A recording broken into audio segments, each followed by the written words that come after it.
Hi, dear audience. I am MT Manirul. I'm going to present a model of management in an organization to guide future practices.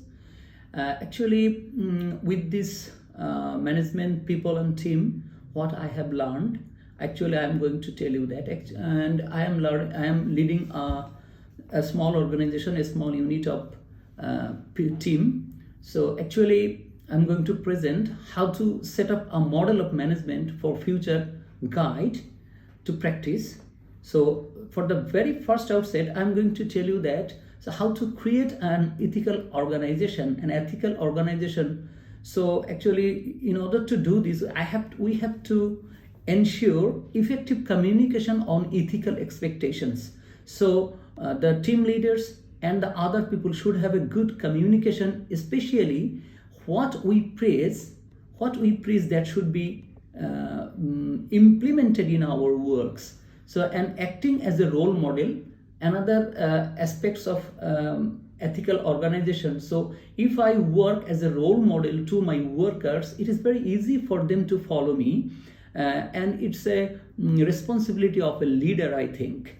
And then fostering meaningful interactions. Say I have to have a good and meaningful interactions with my team, so that can be a very good element to establish my organization as an ethical one. So then we have to reward ethical practices and punishes for the unethical practices. We have to make it a routine of like that. And then we have to provide definite trainings on ethics. So all this training will help us to acquiring that sort of mechanism for identifying the problems. And then if we identified the problems, it should be figured out why a problem occurred. And if it is, then it will aid us in acquiring the control over the problem and the working environment, I think. Then we should have the usefulness in a determination like that in a course of action after the problem has occurred. Altogether, if we think a good interaction and manager should be a leading example, that should be enough to create an ethical organization. And then we have to build an organization like that. We have to leverage culture and diversity very much.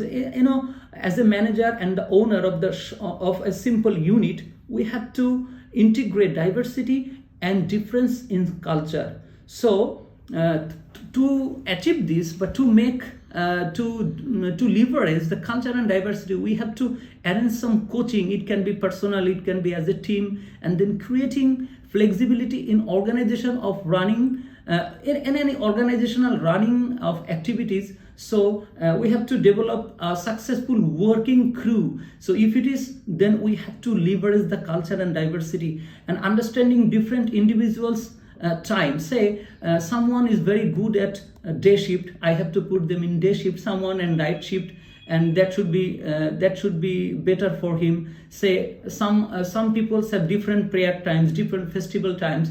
So we have to adjust their workloads as their culture and diversity. And sometimes demographic thinking we should take into consideration to give him shifts and workload as well. That means when we hire people, train people, we have to put the strong people at the right place. That means right people at right place. And for that, if we do so, we have to do the thing right and first time right. This is how we can leverage the culture and diversity. And to do so, finally, we need to have a good planning, organizing, controlling, and finally leading by an example. I can tell you again.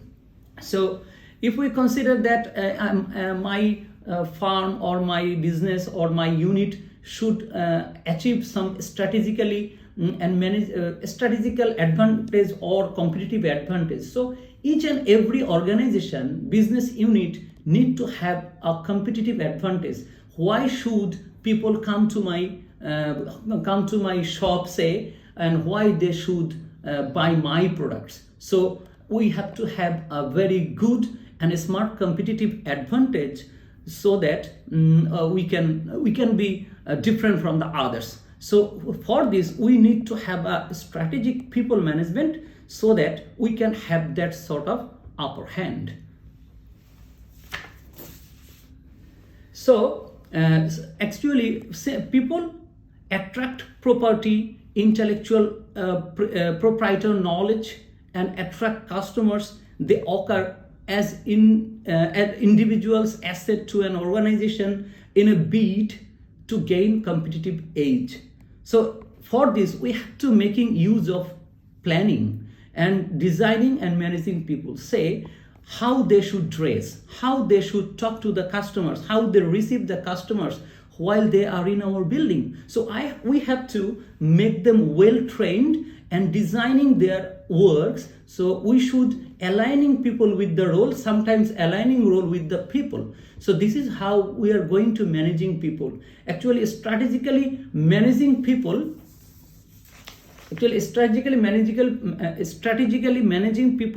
or the human resources, it should be aimed at like that. We have to have the advancing flexibility, ensuring innovation that should be fostered innovation, and ensuring that there is a development of system-based employment policies. I think I can tell you that ensuring there should have a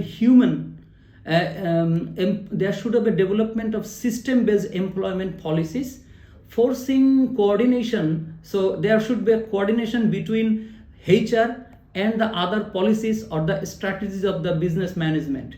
So altogether, we can make, if we can make use of these planning and designing and strategic management, we can have a definite competitive advantage for my company. So finally, I'm going to tell you about the innovation.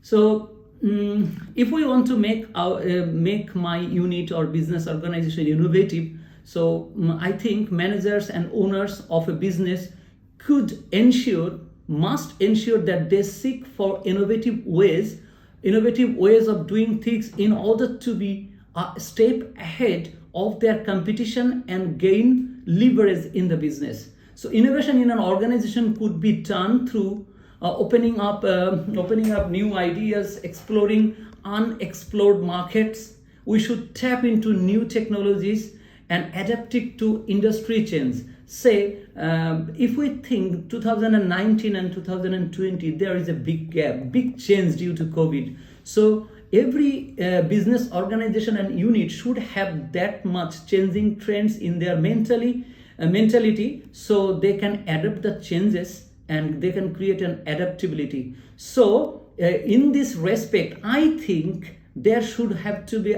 innovative ideas.